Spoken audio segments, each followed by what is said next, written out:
Her cat didn't show up for breakfast. What she discovers next will leave you in tears. Cat's letter. The empty spot on your bed is still warm where I used to sleep. I wonder if you've noticed that I'm not there today. My name is Jasper, and this morning, for the first time in 15 years, I didn't come running when you called me for breakfast. I watched you search for me, your voice growing more worried with each call of my name. I wish I could have answered. But some journeys even cats must take alone. Before I go, I wanted to leave you this letter, not written with paw prints, but with all the love and memories we've shared in our little house on Maple Street. I've been thinking about our time together. 15 years is a long time for a cat.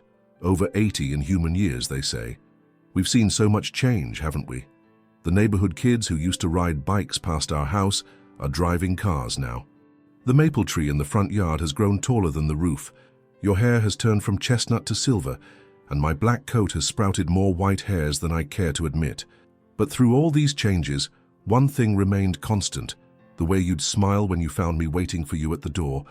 I remember the day we met like it was yesterday, though my whiskers have long since turned grey.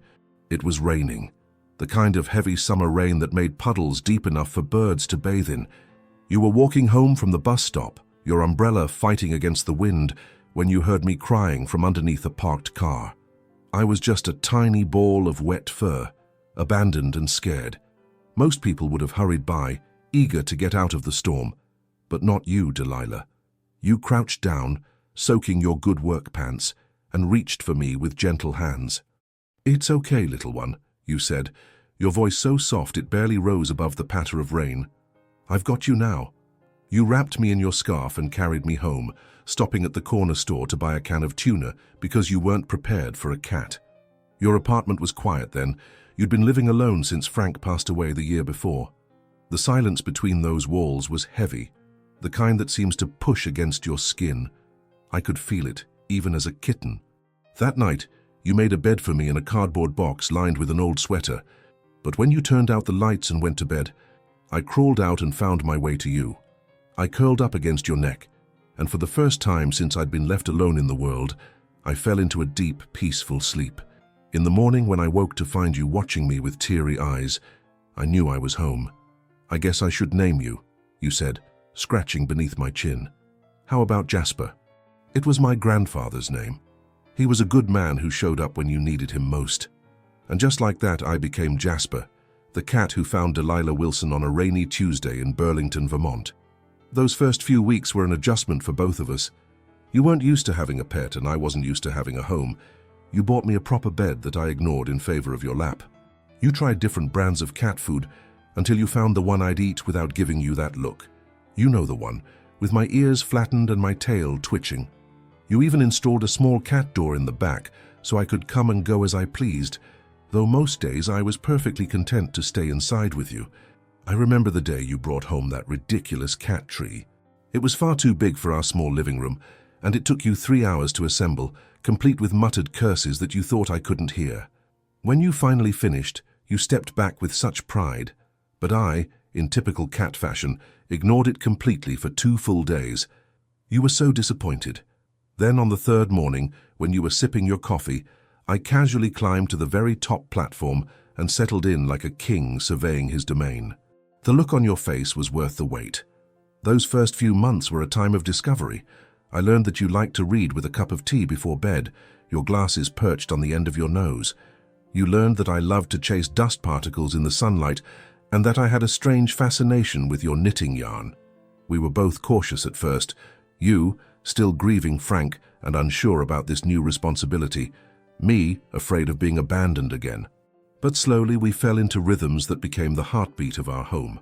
Mornings began with you shuffling to the kitchen to put on coffee, and me weaving between your ankles, meowing for breakfast. You'd talk to me while you prepared both our meals, telling me about your plans for the day or complaining about your arthritis when the weather changed. "You're better than therapy, Jasper," you'd say. "At least you never charge by the hour." I'd watch you get ready for work at the library, making sure your cardigan was lint-free, often thanks to me, and your lunch was packed. When you'd leave, I'd sit in the window, watching until you turned the corner. Then I'd spend my day guarding our home, napping in whichever spot held the most sun, and waiting for the sound of your key in the lock. Evenings were my favorite. You'd kick off your shoes, feed us both, and then we'd settle on the couch. Sometimes we'd watch those mystery shows you loved, with you trying to guess the culprit before the detective did. Other times, you'd read aloud from whatever book you'd brought home that day. I never understood the words, but I loved the sound of your voice. It was like a gentle stream flowing over smooth stones. Our weekends had their own special rhythm. Saturday mornings, you'd open all the windows if the weather was nice, letting in fresh air while you cleaned the apartment and sang along to old records. Your voice wasn't what anyone would call good, but it was joyful, and that made it beautiful to me. Saturday afternoons were for errands, and Sunday was for calling your sister Judith in Florida and your daughter Caroline in Chicago. I'd sit in your lap during these calls, occasionally meowing hellos that made them laugh. "That cat thinks he's people," Judith would say, and you'd smile and stroke my fur. "He's family," you'd respond, and my heart would swell. Do you remember the summer Caroline and her family visited? Her son Noah was terrified of cats, but by the end of their stay he was sneaking me treats under the table and letting me sleep on his sleeping bag. You took a photo of us napping together, Noah's small hand resting protectively on my back, and I heard you tell Caroline, "That's the magic of animals. They love without condition or judgment." Then there was the time your friend Doris brought over her dog, Winston. You were so worried that we wouldn't get along, but after an hour of suspicious glances, Winston and I had come to an understanding. By the end of the visit, we were sharing the sunspot in the living room, much to your and Doris's amazement. "Well, I'll be," Doris had said. "If a dog and cat can get along, there's hope for the world yet." I also remember how you'd talk to me about your day at work, about the rude patron who never returned books on time, or the sweet elderly man who came in every Thursday to read the newspaper and pet the library cat, Oscar. You'd tell me about new books you thought I'd enjoy if I could read, and occasionally you'd bring home a children's book with pictures of cats that you'd show me, laughing at how I'd bat at the pages. Even the ordinary days were special with you. The way you'd save a bit of your chicken for me, pretending you weren't going to give it to me, then accidentally dropping it on the floor within my reach. The way you'd open the curtains in the morning so I could watch the birds in the backyard. The way you always checked under the bed before using the vacuum because you knew the noise scared me. One of my favorite memories is the day we moved from the apartment to this house. I hated the car ride and cried the whole way, but when we arrived, you let me explore each room before unpacking a single box. You even waited until I approved of the spot for my bed before setting up your own. That night, even though we were surrounded by boxes and chaos, you made sure my food and water were set up and my favorite blanket was unpacked. "Home is where we're together," you told me, and I believed you. Life wasn't always easy for us. There was the year you hurt your back and could barely move for weeks. I never left your side, sleeping next to your pillow and purring whenever you seemed to be in the most pain. The vibrations sometimes soothed you to sleep. And when you cried from frustration because you couldn't do simple tasks, I gently headbutt your hand until you took a deep breath and tried again. Then there was the time I got into a fight with the neighbor's cat and came home with a torn ear and a limp. You rushed me to the vet, spending money I know you didn't have, and then nursed me back to health with a dedication that still humbles me. For 2 weeks you woke up every 4 hours to give me medicine wrapped in cheese. Your clever disguise never fooled me, but I took it anyway to make you happy. And I'll never forget the day you found out your sister Judith was sick. You sat at the kitchen table, the phone still in your hand, tears streaming down your face. I jumped into your lap and stayed there while you made call after call, arranging to go to Florida. You were so worried about leaving me, even though Mrs. Peterson from next door promised to check on me twice a day.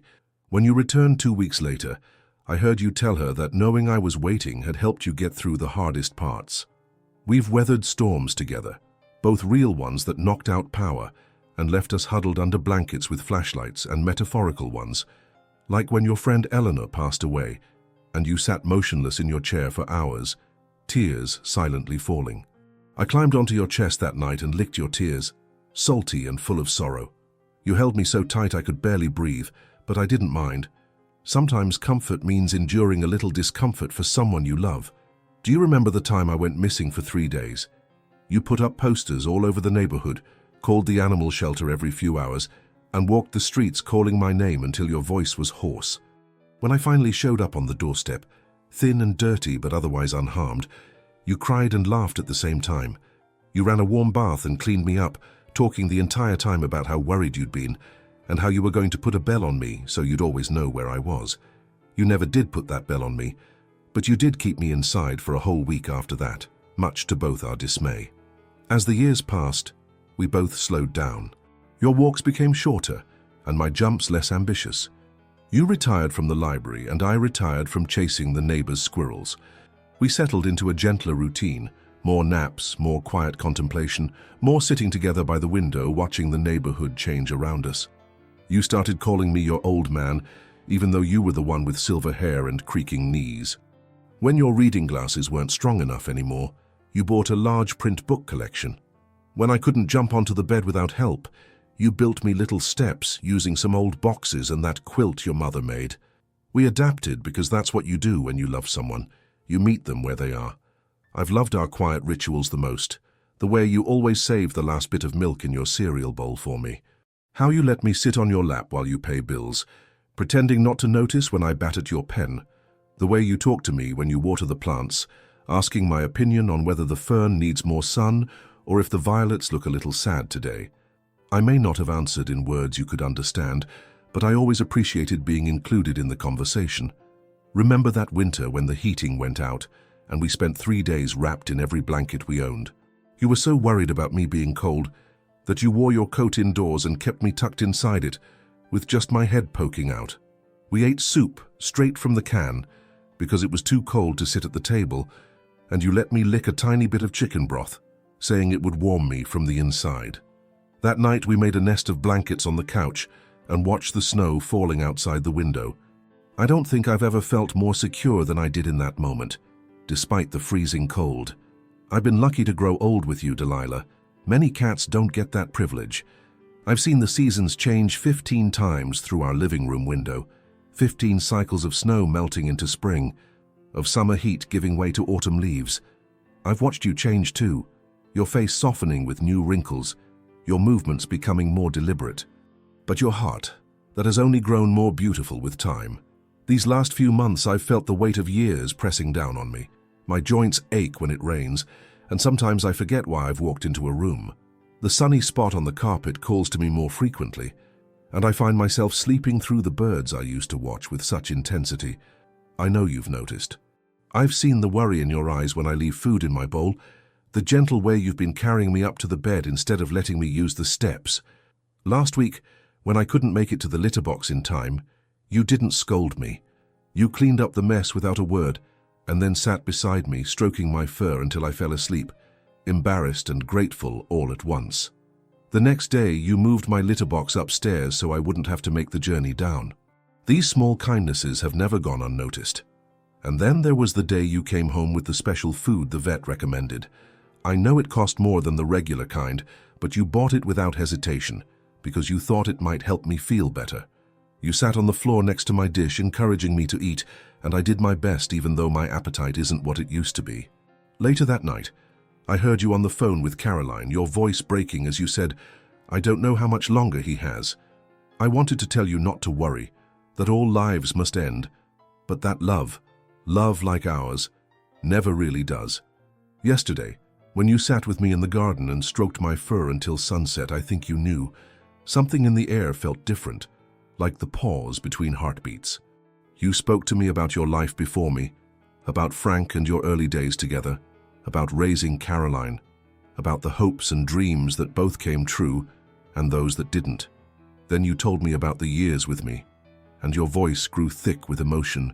"You've been the best friend, Jasper," you whispered, "the very best." I tried to tell you the same with my purrs and by pressing my head against your palm. I hope you understood. You carried me inside as the air grew cool, and you placed me on my favorite cushion near the fireplace. You didn't turn on the TV like usual. Instead, you sat in the chair beside me, reading one of your old books, occasionally reaching down to scratch behind my ears. When it was time for bed, you scooped me up with such care like I was made of the finest china and placed me on the pillow next to yours. Last night, I used the last of my strength to climb onto your pillow. I wanted to be close to you, to memorize the sound of your breathing, the scent of your hair, the warmth of your skin. As you slept, I kept watch over you one final time, grateful for every moment we've shared. This morning, when the first light crept through the curtains, I felt a gentle tug. It wasn't painful, more like the feeling of waking from a deep sleep. I knew it was time.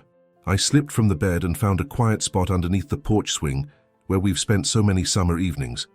The grass was cool, and the air smelled of your roses just beginning to bloom. It was a good place to say goodbye. I'm not afraid, Delilah. Cats know that all journeys must end eventually. But before I go, I want you to know what your love has meant to me. In your arms, I was never just a stray cat. I was family. You gave me a name, a home, and a heart to belong to. Every purr, every nuzzle, every slow blink was my way of saying thank you. Thank you for the gentle hands that rescued me in the rain. Thank you for the patience when I knocked things off your shelves. Thank you for understanding my moods and respecting my independence while always keeping the door open. There are so many small moments I wish I could thank you for. The way you never got angry when I woke you at 5 a.m. because my food bowl was empty. How you'd save the spot next to you on the couch, even when you had company. The time you turned down a weekend trip because the cat sitter cancelled and you wouldn't leave me alone. The day you framed a paw print I accidentally left on a birthday card and hung it next to your family photos. Thank you for the Christmas mornings when you'd wrap a toy for me and act surprised when I tore open the paper. Thank you for the summer afternoons when you'd open the screen door so I could feel the breeze without going outside. Thank you for the autumn evenings when you'd light the fireplace just because you knew I loved to sleep in front of it. Thank you for talking to me like I understood every word, and you know what? I think I did understand the important parts. I understood when you said I love you and when you called me the best cat in the world. I understood when you told me about your bad days at work and your worries about getting older.